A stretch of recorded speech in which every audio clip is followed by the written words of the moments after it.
अब जीनो गोकू और जीनो वेजिटा को कुछ समझ में नहीं आता कि आखिर इस डॉक्टर ने इन्हें इधर बुलाया क्यों है। इसका नाम था डॉक्टर डब्ल्यू। वैसे तो टाइम पेट्रोल खुद इनके पीछे जाते हैं, पर इस बार इसने इन्हें खुद बुलाया है, तो इसके पीछे जरूर कोई ना कोई बड़ी चाल होगी। और तब वो साइंटिस्ट बोलता है, अब मुझे दिखा दो कि तुम क्या कर सकते हो। तो वो गोकू पे एक स्लैश से अटैक करता है। गोकू तो सोचता है कि वो उस अटैक को डॉज कर लेगा, पर पता नहीं क्यों और कैसे वो अटैक वहाँ से गायब हो जाता है और ठीक लगता है गोकू को वो पीछे से। गोकू तो लावा में लगभग गिर ही गया था, पर वो अपने आप को संभाल लेता है। वेजिटा उस पे चिल्लाता है कि आखिरकार तुम ये क्या बेवकूफी कर रहे हो, क्या तुम थोड़ा सीरियस नहीं हो सकते। तब गोकू बोलता है कि नहीं, मैं ऑफ गार्ड नहीं था, पर मैं वो अटैक को सेंस ही नहीं कर पाया क्योंकि कुछ देर पहले तक तो वो मेरे सामने ही था। पर वेजिटा उसकी नहीं सुनता जब तक ये सेम चीज ठीक उसके साथ नहीं होती। वो साइंटिस्ट उस पे भी अटैक करता है और ठीक गोकू की तरह ही वेजिटा के सामने से भी वो अटैक गायब हो जाता है और ठीक आके लगता है उसे पीछे से। वेजिटा भी लावा में गिरने वाला था, पर वो भी बच जाता है। वेजिटा बोलता है कि ये कैसे अटैक है और तुम्हें क्या लगता है कि तुम ऐसे अटैक से हम सेयंस को हरा सकते हो। तो वेजिटा बिल्कुल भी टाइम वेस्ट नहीं करता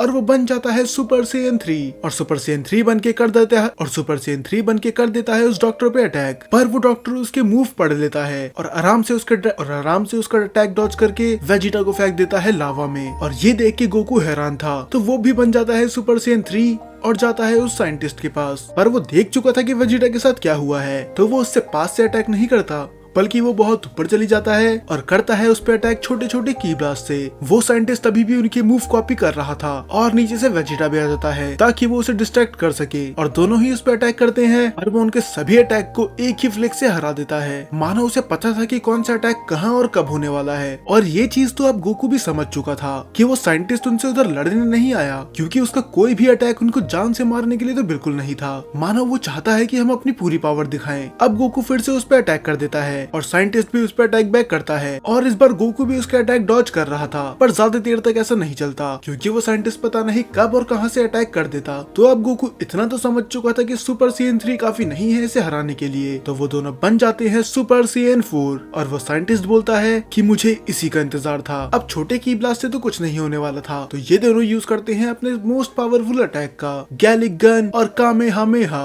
और वो साइंटिस्ट उधर से हटने की भी कोशिश नहीं करता, वो बोलता है कि अपनी पूरी पावर दिखा दो और वो अटैक डायरेक्ट जाके उसे ही लगता है। इस अटैक में इतनी पावर थी कि आसपास का सारा लावा ही सूख जाता है, पर वो साइंटिस्ट वो तो अपनी ही जगह पर खड़ा हुआ था, मानो उसे खरोच तक नहीं आई। गोकू वेजिटा हैरान थे कि आखिर ये चीज क्या है। तब वो साइंटिस्ट बोलता है कि मेरे लिए इतना डाटा काफी होगा। किसी को कुछ समझ में नहीं आता कि आखिर ये बोलना क्या चाहता है और वो साइंटिस्ट उधर से गायब हो जाता है। मानो उन्हें गोकू वेजिटा से लड़ना ही नहीं था, उसे बस इन लोगों का फाइटिंग करने का तरीका देखना था, पर वो ऐसा करेगा क्यों ये हमें अभी नहीं बताया जाता। और अब सीन शिफ्ट होता है फू की तरफ, जहाँ पर गोकू वेजिटा टर्लेस और बूजक से लड़ रहे थे। तो फू भेज देता है दोगी दोगी को और वो अपने पंखों से एक वेव क्रिएट करता है जिससे सभी के सभी रुक जाते हैं, यहाँ तक कि खुद टर्लेस और बूजक भी। पर टोकी टोकी बट पे इसका कोई असर नहीं होता। पर इससे पहले वो वहाँ से भाग पाता, फू उसे पकड़ लेता है और उसे फेंक देता है एक डायमेंशन में। ट्रंक्स और पैन हैरान थे कि हम उसे फिर से नहीं खो सकते, हमें जल्दी उसे वापस करना था, इससे पहले कुछ गड़बड़ हो जाए। तब फू बोलता है अब उसके बारे में भूल जाओ, अब वो मेरा है। और वो दोगी दोगी बर्ड के साथ वहाँ से निकल जाता है। और अब टर्लेस और बूजैक का भी कोई काम नहीं था, तो वो उनको भी वहाँ से वापस बुला लेता है। पैन उदास थी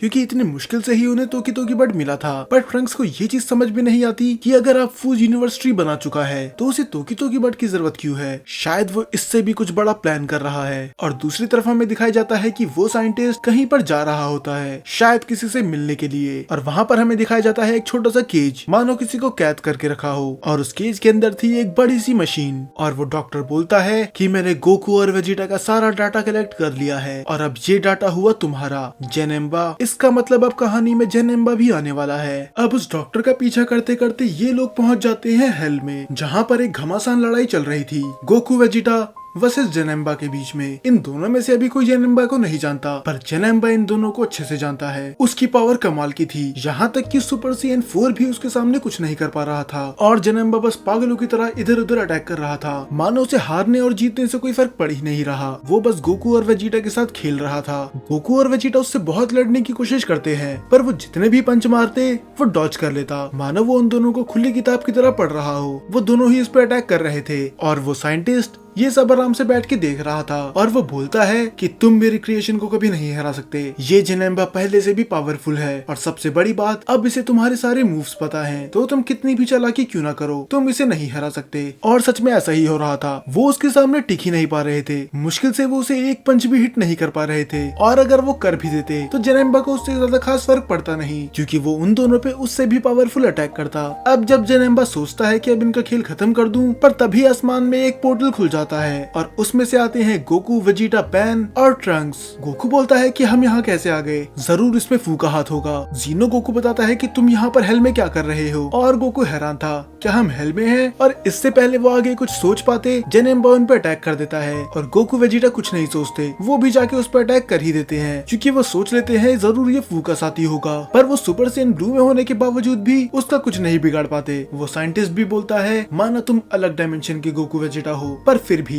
तुम्हारे मूव्स लगभग सेम ही है, तो तुम भी इसे नहीं हरा सकते। गोकू को समझ में नहीं आता कि ये हमारे मूव रीड कैसे कर रहा है, और जेनेम्बा उन पर अटैक कर देता है, पर इस अटैक को गोकू अपने एक हाथ से ही रोक लेता है वहाँ पर बीच में आके। तब जीनो गोकू फिर से पूछता है कि तुम हेल में क्यों आए? तब ट्रंक्स और पैन बताते हैं कि हमें तो पता भी नहीं था ये हेल है, बस अचानक से एक पोर्टल खुला और हम लोग यहाँ पर आ गए, शायद इसमें फू का हाथ होगा। अब ट्रंक्स को इतना तो समझ में आ गया था कि ये गोकू वेजिटा के मूव्स पढ़ पा रहा है, तो वो खुद भी बन जाता है सुपर सैयन 3 और वो सब मिलके उस पर अटैक कर देते हैं, क्योंकि अगर शायद सब इस पर अटैक करे तो ये हार जाए। और बस इतना ही नहीं, लड़ते लड़ते दोनों गोकू एक नया मूव्स बना लेते हैं जो जेनेम्बा भी नहीं पढ़ पाता। ये देख के वो भी थोड़ा इम्प्रेस होता है, पर जैसे ही वो सोचता है कि वो इन पे अटैक करेगा, तभी उसके पैर बर्फ में जम जाते हैं और इनमें से कोई भी नोटिस नहीं कर पाता कि ये अटैक करा किसने। और तब हमें दिखाया जाता है कि पोर्टल में से दो लोग आए होते हैं और ये दोनों ही थे एक माजिन। उनमें से एक उस पर अटैक करता है, जिसके एक अटैक से ही जेनेम्बा बहुत दूर जाके गिर जाता है, और वो साइंटिस्ट भी ये देख के हैरान था कि आखिर ये दोनों कौन है। जेनेम्बा के डाटाबेस में इनका कोई डाटा नहीं है, और तब हमें उनका नाम पता चलता है। ये दोनों थे माजिन साल्सा और माजिन पुटीन, जिन्होंने लगभग जेनेम्बा को एक शॉट में ही हरा दिया था। तो आखिर ये दोनों है कौन, ये पता चलेगा अगले एपिसोड में।